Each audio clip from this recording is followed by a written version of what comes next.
Rain hammered the rusted zinc roof so violently that Kola thought the entire house would collapse. He jumped from his bed, heart pounding, as a loud crash shook the door. At first he thought someone was trying to break in, but then he heard his mother's weak voice from the other room. "Kola, help me." He ran, slipping on the wet floor as another gust of wind forced open the window shutters.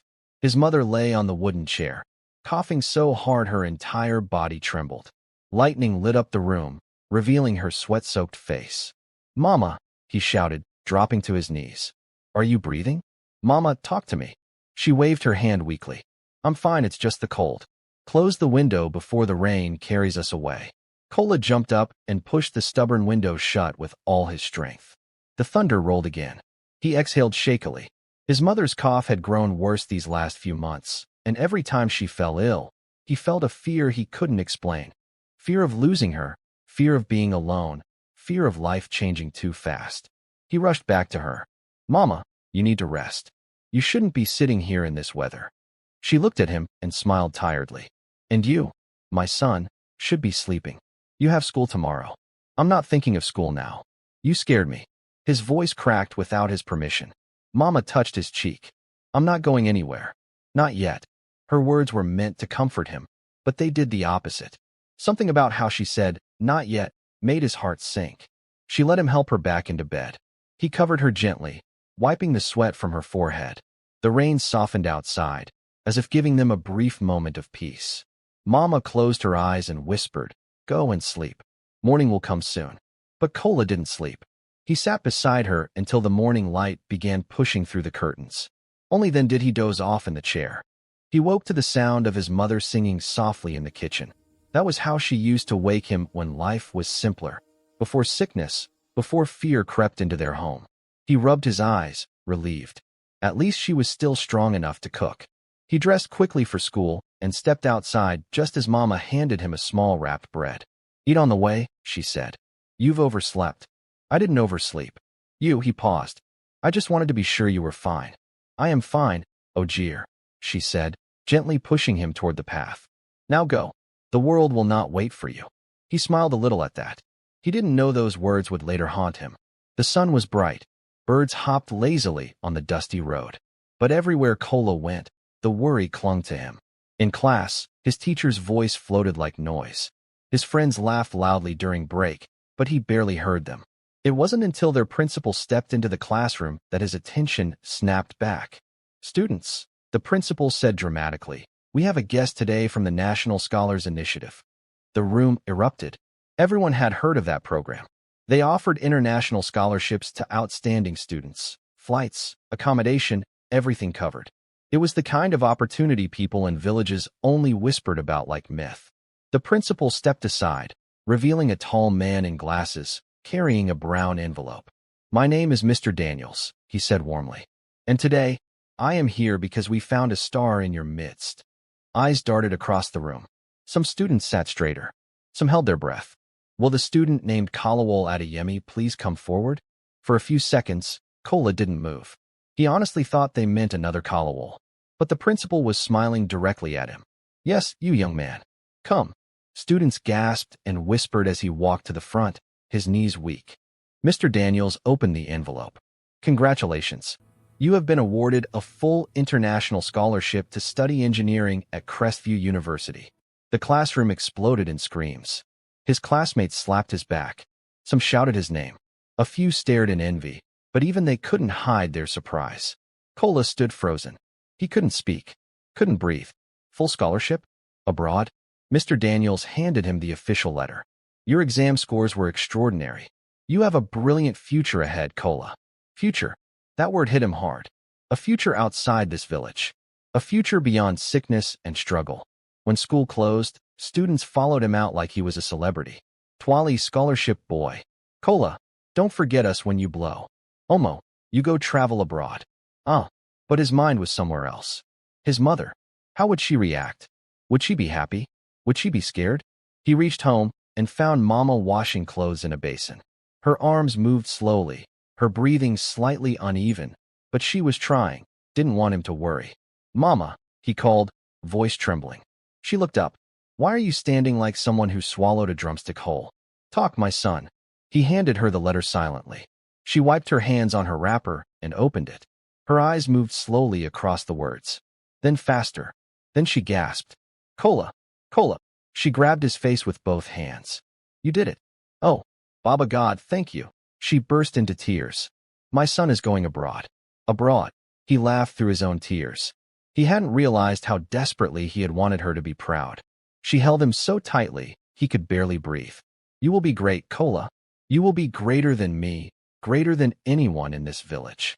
You will change our story. But as she spoke, she began coughing, the deep, painful kind that came from her chest. Kola held her, panic rising again. Mama, sit down, please. Take it slow. She waved him off and forced a smile. Don't worry about me. This is good news. Too good. My body is just shocked. Kola wasn't convinced. He helped her inside and gave her water. She kept smiling, but the cough didn't leave his mind. That night, he lay awake replaying everything. The scholarship, the excitement, his mother's weak cough echoing through the thin walls. Could he leave her alone? Did she have enough strength? What if something happened while he was far away? The next morning, Mr. Daniels returned to meet his parents formally. Mama welcomed him warmly, even though her voice cracked slightly as she spoke. We are honored, she said. And your son deserves it, Mr. Daniels replied. But there are deadlines. Kola must confirm within the next 2 weeks. 2 weeks. The words struck like lightning. After Mr. Daniels left, Mama pulled Kola aside. My son, she said softly, don't look at me with fear. I will be fine. This is your destiny. But Mama, your health. I will survive, she insisted. You think I raised you so you can stay trapped here? But what if something happens? She cupped his face gently. Then know that I left this world proud, knowing my son flew. He didn't answer. He couldn't. The conflict inside him grew like fire. Every time he looked at the scholarship letter, excitement burned. Every time he looked at his mother, fear overshadowed it. Days passed. Mama grew weaker, her steps slower, her breathing heavier. Kola barely left her side. Neighbors noticed. One evening his friend Teo confronted him outside. So what's the plan? Teo asked. I don't know, Kola muttered. What do you mean you don't know? This is the biggest opportunity anyone has gotten in this village. Kola looked away. I can't leave my mother. Teo sighed in frustration. Kola, listen. If you miss this, you might never get another. Think well. I am thinking, Kola snapped. Every second. Teo softened. I know. But don't let fear bury your future. That night, Mama collapsed in the sitting room. Kola caught her before she hit the floor. Mama. Mama, stay with me. She gasped for air, clutching her chest. I'm fine. But she wasn't. He rushed her to the local clinic, praying desperately the whole way. The nurse examined her briefly. She needs proper treatment, the nurse said. This is beyond what we can manage here. Kola's throat tightened. How much? The nurse gave him a number that made his heart drop. Half their savings. Maybe more. He paid without hesitation. As he sat beside her bed, holding her frail hand, he felt the scholarship letter inside his pocket, and it suddenly felt heavier than a mountain. He whispered, How can I leave you now? She didn't answer. She was asleep, or maybe too tired to respond, and the deadline was approaching. He slept in the clinic chair that night with his head on his mother's knees, listening to the shallow rise and fall of her breath. Dawn crept in, painting her skin a pale gold. For the first time since the scholarship was announced, the weight of the choice pressed on him so hard his chest ached. He thought of Crestview University, of classrooms with real laboratories, of books that didn't fall apart at the spine. He thought of the night he'd spent reading until the lantern burned low, of equations that felt like secret songs only he could hear. He thought of standing in airports with a ticket in his hand and not having to worry about the price of medicine. Then his mother wheezed, and the world narrowed to the sound of her lungs. The scholarship letter in his pocket burned at his thigh like a brand. The nurse returned with news that made his heart shatter into smaller, jagged pieces. His mother needed an extended treatment that would cost money they didn't have. The amount was enough to blow away any small dreams they'd stitched together. The nurse was kind but firm. It must be done in Lagos. She needs proper tests and maybe long-term care. Kola sat outside the clinic, street noise buzzing like a hive, his hands trembling with a useless anger. He thought of the 2-week deadline Mr. Daniels had mentioned. He thought of the flight date.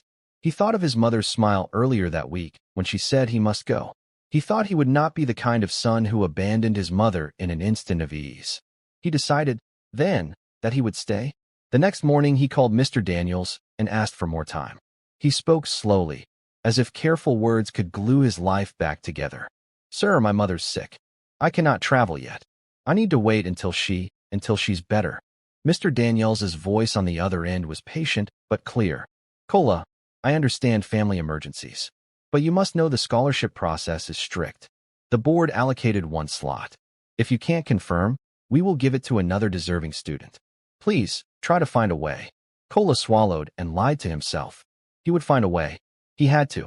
He could not imagine his mother being alone in the house, coughing in the dark. He imagined her thin hands, her tired smile, and the hollow ache doubled. Days became a carousel of hospital visits and forms and neighbors offering what little help they could. Money trickled in from a cousin who sold a goat, from a neighbor who trimmed the cassava roots. Kola sold his small notebook of practice problems to pay for one test. He consoled himself like a man trying to patch a leaking roof with hope. Friends talked excitedly about his future, but their words sounded distant, like someone calling across a river. Teo came every other day, sometimes with food, sometimes with reckless optimism. "Go, man," Teo said one afternoon as they sat on a low wall, the village stretching behind them like an old map. "Take the scholarship. We'll look after Mama. I'll come by every day." Kola looked at him, eyes raw. "You don't understand. What if she dies while I'm away? What if she needs me? I can't run and leave her here." Teo's hands closed into fists. "And what if you stay and nothing changes? What if your life is spent in what-ifs? If you go, you can send money. You can do better for both of you. What if I go and she dies and I never saw her again?" Kola whispered. The question cut through both of them like a blade. Teo was silent for a long while. He finally said, "I can't decide for you, Kola. No one can. But I know this. Doors like this don't often open twice." Those words haunted Kola more than he wanted. He tried to imagine his mother in a hospital bed in Lagos, surrounded by strangers, him far away with assignments and lectures. He tried to imagine telling her on video that he had no money for the next treatment. His chest tightened at the thought. At the clinic one afternoon, a doctor told him the truth with a bluntness no one else seemed to have. "Even if you go abroad," the doctor said, lighting a cigarette with the practiced motion of someone who had seen too much, "medicine here will fail sometimes. Don't spend your life preventing what you can't control. Live for what you can change." Kola left that day feeling both empty and strangely calm. Maybe the doctor was right. Maybe leaving wouldn't save her. Maybe staying wouldn't either. The two options looked indistinguishable in the gray light. Time kept its cruel rhythm. A week passed, then another. Mr. Daniels's messages became more urgent. Kola's replies grew vaguer. He began to feel like he was walking a tightrope. One wrong step, and everything would tear. Then Mama's condition worsened suddenly during the second week. Night turned to chaos. Her breathing became shallow. The little strength she had ebbed like the last drop of water from a cracked pot. Kola spent every hour by her side, holding her hand, tracing the map of her veins with his fingertips as if he could find where life had gone and bring it back. On a rainless evening, he sat on the foot of her bed, exhausted and defeated, as Mr. Daniels knocked and came in with papers in his hand. His face was kind but firm as always. "Kola," Mr. Daniels said softly, "you must understand. We cannot reserve this slot indefinitely." Kola's throat tightened. "I know, sir." Mr. Daniels sat and looked at Mama as well. He offered no pity, only a practical gaze that somehow hurt more than anything. "If you decline, we will have to offer it to another student. They're waiting. But I cannot force you. This is yours to decide." Kola looked at his mother, who lay so fragile it was hard to believe the woman who once chased chickens and carried sacks of yam could be so diminished. He thought of the things she had given him, sacrifices stitched into daily acts, the way she saved a coin, the way she seamed his clothes, the way she laughed even as the world closed its doors. He thought of her face when she pressed the scholarship letter to his chest and whispered pride. He told Mr. Daniels he needed more time. He said he would confirm in 3 days. He called Teo and told him the same. Teo, worn and frustrated, begged him to be rational and to think of the future. Kola promised the world and felt every promise buckle under the weight of the present. He stayed with his mother that night, as if staying could keep death at bay. At 2 in the morning she woke and whispered, "Kola, go." He froze like someone laughed at him. Then, the silence of her plea melted his resistance. "No, Mama," he answered, clutching the thin hand in his. "I am here. I will not leave again." "Please," she whispered, "do not bury your future because of me." Those words were both a plea and a command. He wanted to honor them, to be the obedient son who soaked the soil of his mother's dreams with his own sweat. He wanted to be the man she had always believed he would be. He wanted to split himself into pieces, a part that would go and a part that would stay. On the morning of his deadline, he woke to the sound of birds, but with a weight in his chest that felt like grief yet to come. He dressed slowly, the scholarship letter heavy in his bag. He kissed his mother's forehead and left the house, the sun warm on his back, his neighbors nodding as he passed. He carried with him a mixture of love and obligation and a fear that gnawed. He walked to the meeting place where Mr. Daniels had asked him to come. Mr. Daniels sat waiting, paperwork neat on his lap like the hands of someone organizing fate. "Kola," he said before the young man could even sit. "Have you decided?" Kola's mouth was dry. He thought of the long months he had already spent persuading himself that staying was right. He imagined Mama's face down the years, her image in his mind softening into regret if he left. He also imagined the plane, an image that unconsciously showed him a future with different light. "I can't leave my mother, sir," he said finally. The words were simple, final. Mr. Daniels closed his mouth and sighed. "I understand, Kola. It's a heavy decision." Kola nodded, trying not to cry in front of the man who had given him a key to a door he was about to lock behind himself. "Pleased if anything changes." "We cannot hold it," Mr. Daniels replied firmly. "There are other students." Kola left Mr. Daniels's office feeling hollow. The day was a smear of noise, loud, pointless. Neighbors patted his back as though he had done a noble thing. He wanted to believe they were right. He wanted to hold on to the idea that he had chosen love over ambition and that the universe would reward such sacrifices. He went home to tell his mother. She listened, her hands folded over the blanket, eyes like two small moons. She smiled when he explained what he had done. "You made me proud," she said softly. "You did right." Kola cried in the kitchen that night until the tears dried on his face. He cried because he loved her, because he feared losing her, because some small part of him knew that when a door is open, waiting is sometimes the same as closing it. He wrapped his arms around her in a desperate hush and thought that in the morning he would wake and the sun would bring relief, or maybe a different kind of struggle. He thought he would feel peace. Instead, he felt the thin, sharp edge of doubt. Weeks passed with the rhythm of hospital visits and neighbors bringing porridge. Money ran out again and again. Kola took on small jobs, carrying water, mending fences, anything that might buy another day. He sold the last of his books. The thought stung more than the money filled a jar. There was a silence in him that widened every day, a canyon carved by could have been. One evening, months after the scholarship had been given to someone else, the phone in their small sitting room rang. It was Teo on the line with news. "Kola, there's been a change. I saw him on the news." Kola wiped his hands on his trousers. He didn't speak. Teo's voice trembled. "The student who took your place, he's in the papers. He's been in a project, traveling to conferences. They said he's here at home. But, I don't know." Kola's stomach flipped. He couldn't say anything. He sat down hard, the chair creaking beneath him. The floor seemed to fall away. He was not sure whether this was bitter relief or a fresh wound. That night, Mama's cough became deeper, less tentative.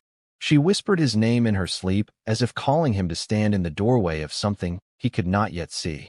Kola thought of the life that might have been stitched into the scholarship, the letters, the heady newness of a world he had only read about, and the life he had chosen instead, the steady, grinding closeness of a person in need. He loved his mother with an intensity that felt like worship, yet a small part of him also knew that sacrifice had cost him a future he would never retrieve. He watched her sleep and whispered to the dark, "Forgive me, Mama." Mama didn't hear him. Her breath was too thin, too fragile, drifting in and out like a dying flame. Kola sat beside her until the lantern burned low, until night folded itself around the house, until even the crickets outside stopped singing. Her breathing continued, but each rise and fall felt farther apart. The next morning, she didn't wake easily.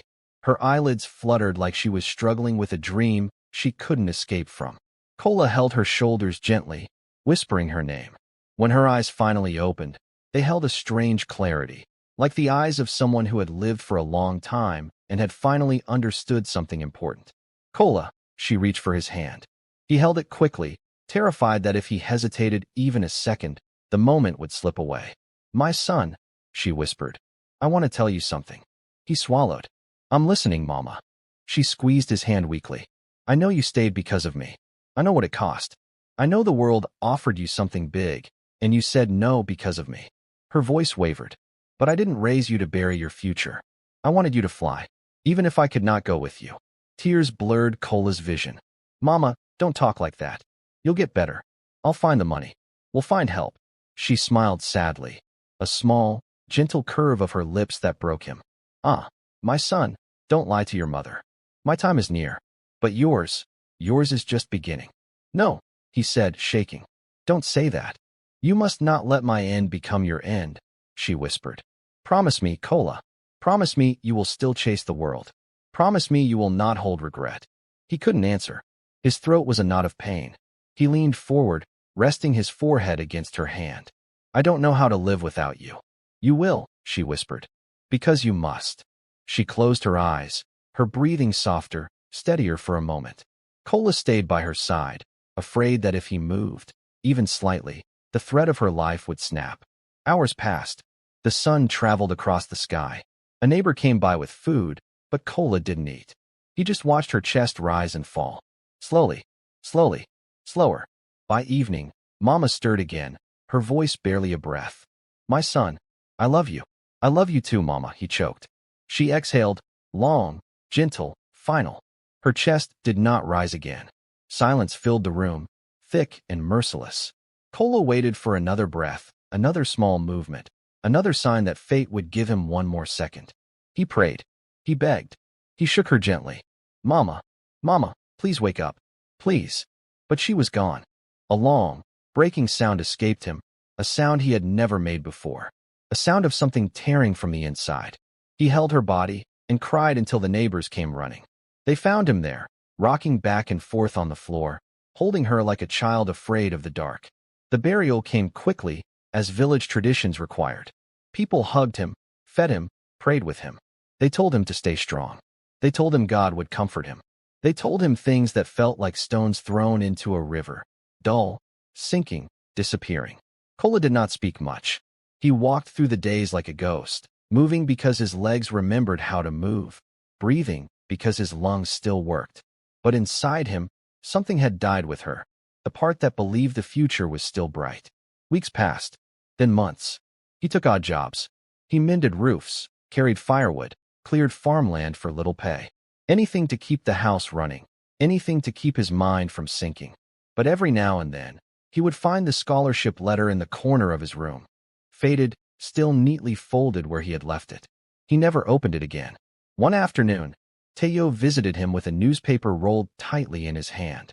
Kola, he said gently, you should see this. Kola didn't look up at first, but Teo sat beside him and unrolled the paper. A large photograph took up the center, a young Nigerian student standing in front of a university building abroad, smiling confidently, wearing a graduation gown. The headline read, Local student wins prestigious global engineering award. Kola's breath caught. The student's name was the one who had taken his scholarship slot. They said he might be invited to speak at a conference next month. Teo murmured, eyes lowered. He's doing well, Kola. Kola nodded slowly, his chest tightening. Not jealousy, not anger. Something deeper, something like a wound.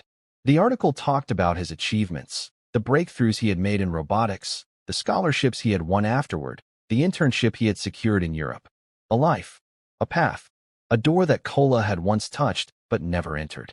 He folded the paper carefully and returned it to Teo. Thank you. For a long time after Teo left, Kola sat staring at the empty wall, his thoughts drifting like dust in sunlight. He imagined a version of himself abroad, walking through snow, attending lectures, writing essays, meeting new people, discovering new worlds. He imagined the plane he never boarded, the apartment he never lived in, the future he never met. Regret wrapped around him like a chain. But he kept working, because life demanded it. Years passed. His youth slipped by quietly, unnoticed. The world spun forward while he remained anchored to a past decision. Sometimes, he convinced himself he had done the right thing. At other times, he wondered if Mama would have lived longer if he had gone and sent money back regularly. Sometimes he told himself he had been a good son. Yet sometimes he asked himself why love had required him to sacrifice everything. One day, nearly a decade later, Kola traveled to the city to deliver goods for a man he worked for. It wasn't a trip he wanted to make, but the pay was better than usual. When he finished the delivery, he found himself near the airport. The building stood tall, glass shimmering in the late afternoon sun. Something in him pulled toward it. He walked slowly into the terminal, carrying nothing but a small worn bag. People rushed past him. Tourists, students, families, travelers with purpose and direction. He stood still, as if the world moved around him while he remained frozen in time. At one point, a group of young students passed him, laughing excitedly, each holding travel documents. One boy waved his passport like a trophy. "We made it, guys. Europe, here we come." Kola's heart clenched, not with envy, but with recognition. He knew that excitement. He had once held it too. He made his way to the giant glass window overlooking the runway. A plane roared forward, gathering speed until it lifted into the sky with a grace that felt like magic. He stared at it, unable to look away. Behind him, someone's voice echoed faintly. "Last call for International Flight 228. Last call." The words pierced him. He remembered Mr. Daniels. He remembered the letter. He remembered Mama's voice. "You must not let my end become your end." But he had. He pressed a hand against the glass. The cold surface stung his palm, grounding him in a moment that felt like both an ending and a beginning. A thought drifted into his mind, soft, heavy, honest. "This door will never open for me again." His reflection stared back at him. Older, worn, but with the eyes of a boy who once dreamed. He whispered, barely audible, "Mama, I hope I made you proud." He stood there for a long time, watching until the plane became a distant speck against the vast sky. A sky full of opportunities. A sky he never touched. Eventually, he turned away and began walking slowly toward the exit. But before he left the terminal, he paused and looked directly into the camera of life, the invisible audience watching his story unfold. "If you're listening to this," he whispered, voice trembling, "don't wait. Don't hesitate. If a door opens for you, run through it. Run with everything you have. Because some doors," his voice cracked, "some doors never open twice." He stepped outside, letting the noise of the world swallow him again. The sun was sinking, casting long shadows on the ground. Yet in that fading light, his story carried a message that would outlive him. A message for anyone standing before an open door, afraid to move. A message for the ones who needed courage. A message for the ones who still had time. And as the wind brushed his face gently, almost like a mother's touch, he whispered one last line meant for every listener. "Don't let regret be the story you tell at the end." And with that, his journey continued, quiet, heavy, but carrying a truth that might save someone else's future. If you felt this story, don't forget to subscribe to Televra TV for more deep life stories. Leave a comment about what part touched you most, and like the video so it reaches others who need this reminder. Your support keeps these stories alive.